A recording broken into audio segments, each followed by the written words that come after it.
Hello, and welcome to the first installment of the UIS Office of Research and Sponsored Programs budgeting series. In this first installment, part one will cover what indirect costs are, and then later in a second video, we will go over how to budget for indirect costs. There are many names for indirect costs. Often they are called facilities and administrative costs, F&A, IDC, ICR, overhead, and sometimes jokingly or not so jokingly referred to as a research tax. We really want to change that idea. Please don't think of them as a tax. They are very real expenses that the university is incurring, and it's for things that support research and operations, but it's not easy to assign it per project. This includes utilities, maintenance, equipment that has been depreciating, databases, accounting services, office supplies, administrative services, these things that are being used for your research, but it's not easy to monitor and keep track and charge every single time you use those facilities and administrative services. I will warn you that there are acronyms ahead. I am trying to include explanations of those acronyms before I use them. If I miss any, I'm very sorry. Things from the title slide, as I've already said, are F&A, IDC, and ICR. Different names, but all referring to the same thing. I believe throughout this slideshow, I call it F&A, indirect costs, and occasionally I do slip up and call it ICR. For very specific situations. But I will try to keep it to just those three instead of calling it 16 different things.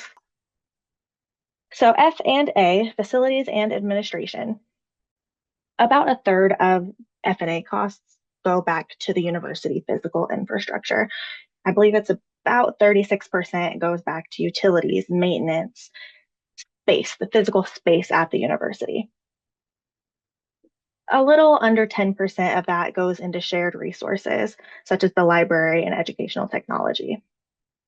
On the administrative side, about a third of F&A costs come back to the project director's college and unit. I believe that one is 32 point something percent. And about 25% goes to research and accounting units for pre and post-award management and administration. Some key facts about F&A. The rate is renegotiated every few years. Our current rate is valid through June 30th, 2027. We do not negotiate it ourselves. A federal cognizant agency negotiates on our behalf.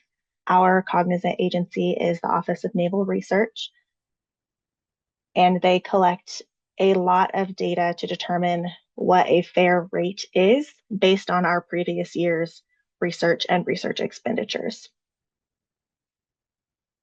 Our on-campus rate right now is 41.2%, and for off-campus research, that is 17.8%. We don't have a mixed rate. There's not an average. It's one or the other, wherever the majority of the work takes place. And by policy, we are required to use the negotiated rates unless the sponsor has a more restrictive policy. So if it is capped, if it is prohibited, that is the number we will use. Again, that's the highest allowable rate, and sometimes that highest allowable rate is 0%. So it is applied to salary and wages, fringe benefits, materials and supplies, services, travel, and currently the first $25,000 of each subaward. This subset of costs is referred to as modified total direct costs.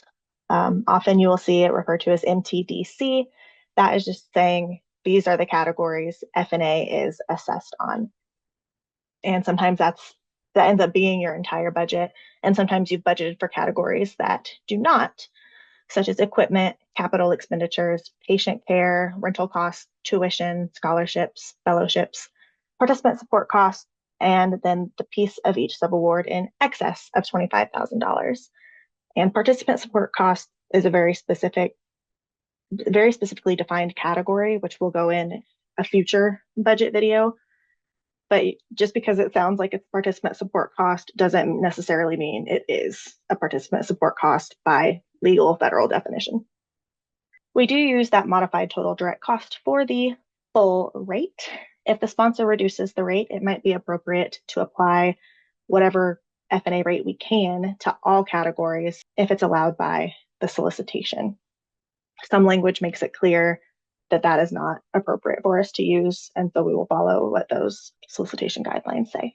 If we were to do this and use all of the categories, that basis is called total direct costs. So instead of modifying it, it just applies to everything. Long story short, all of that to say, unless and until otherwise required, we will follow our negotiated indirect cost rate agreement. In part 2 of our first installment of the budget, we will go over how to budget for indirect costs.